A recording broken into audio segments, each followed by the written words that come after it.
cette armoire-là, on a celui-là. Donc là, on est face à tout le mobilier qui était présent dans nos bureaux de l'Office du tourisme à Javal-Quinto. Donc, comme on est en train de refaire un petit peu tout l'espace d'accueil, on en a profité pour faire appel à l'association Le Hangar d'Emma pour que les meubles trouvent une nouvelle vie et ils le reproposent en vente à petit prix, ce qui leur permet de financer leurs actions humanitaires. Depuis le G7, Destination Biarritz a un petit peu modifié sa stratégie touristique. On a obtenu très récemment le label Destination Innovante Durable qui nous aide en fait à établir une feuille de route tant pour le tourisme d'affaires que le tourisme de loisirs. Donc pour le tourisme d'affaires, on va travailler sur la sensibilisation des organisateurs d'événements pour essayer de réduire au maximum l'impact de leur événement sur nos sites de congrès. Pour ce qui est du tourisme de loisirs, on va essayer de mieux informer les visiteurs et on va aussi essayer de valoriser les personnes qui sont déjà engagées sur l'offre de tourisme durable.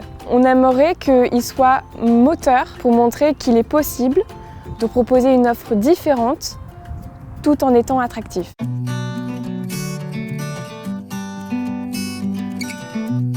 Destination Biarritz nous a choisis pour toutes les actions au quotidien que nous mettons en place autour de l'environnement. Concrètement, par exemple, nous avons entièrement repensé notre petit déjeuner, notre offre petit déjeuner.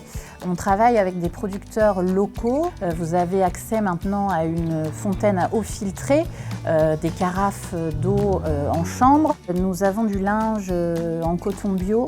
On travaille également avec un partenaire pour le café qui est zéro déchet. Nous avons mis en place un potager lombricomposteur qui nous fournit des plantes aromatiques qui permettent d'alimenter un bar à sommeil pour nos clients. Nous avons équipé également ce potager d'un hôtel à insectes.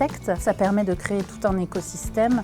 Là, on va s'équiper d'une machine à ozone qui va permettre de nettoyer toutes les parties communes et les chambres et qui n'est pas nocif non plus pour le personnel. C'est une machine qui certes a un coût, mais au final, nous n'avons plus besoin de dépenser sur d'autres produits d'entretien, donc on s'y retrouve. Alors les clients sont plutôt réceptifs dans l'ensemble. Après, on ne les force pas, on ne les braque pas, on leur explique. À partir du moment où nous sommes convaincus, l'équipe est convaincue, nous devenons convaincants. Donc ça se fait très bien.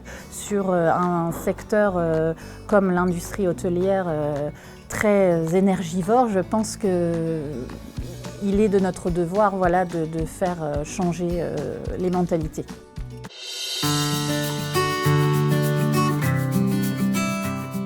Depuis 4-5 ans, je m'emploie à éviter le gaspillage sur les diverses opérations organisées par l'agence. Ça a commencé tout simplement par des gobelets recyclés qu'on mettait sur les activités à la place des bouteilles d'eau que l'on achetait par tonnes. Et puis petit à petit, j'ai intégré une partie RSE dans mes rallyes. On fait une épreuve où sur la plage de Biarritz, on récupère des bâtons de coton-tige, des mégots, des bouchons et on met tout ça dans des bocaux et on les donne aux associations respectives. Ce qui est extraordinaire, c'est que quand les clients arrivent sur la plage, ils nous disent « mais on ne va rien ramasser, la plage est propre ». On leur donne des gants qui sont recyclés bien sûr, les bocaux et on leur dit « maintenant allez-y, creusez ». Ils sont étonnés et sensibilisés à 100%.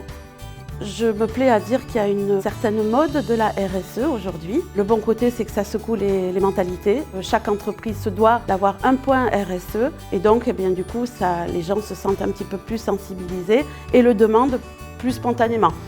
Je ne gagne pas d'argent sur Eco, j'en gagne avec Biarritz for Events, mais ça me permet aussi d'être droite dans mes bottes et d'arriver à faire des jolies choses. Voilà, je suis un peu en fin de carrière quand même, donc finir comme ça me convient.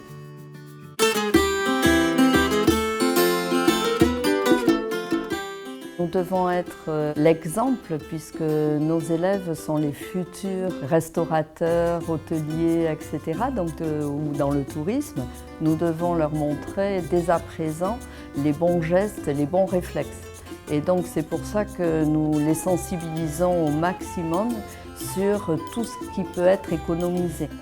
Nous avons mis en place un autocontrôle dans la matière d'œuvre de façon à ce que tout puisse être réduit, que les commandes soient contrôlées par un professeur coordonnateur. Ensuite, c'est revu par l'agent territorial qui va faire les commandes de façon à ne pas acheter pour rien ou trop cher. Et ensuite, elle va tout peser, c'est-à-dire qu'elle va donner dans chaque atelier exactement ce qui doit être consommé et pas un paquet de sucre ou de farine mis comme ça qui ne reviendrait pas à l'économat.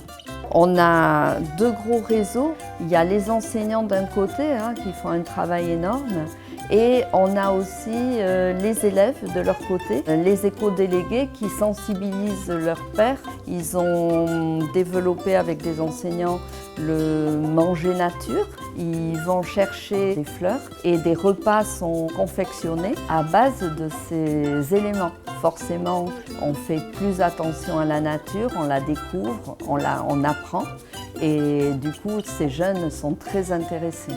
Depuis que je suis au lycée hôtelier, je m'aperçois qu'on peut faire du développement durable et vraiment faire des économies. Nous avons eu notre compte financier et on s'est aperçu que malgré l'inflation sur la matière d'œuvre, nous avons économisé 50 000 €.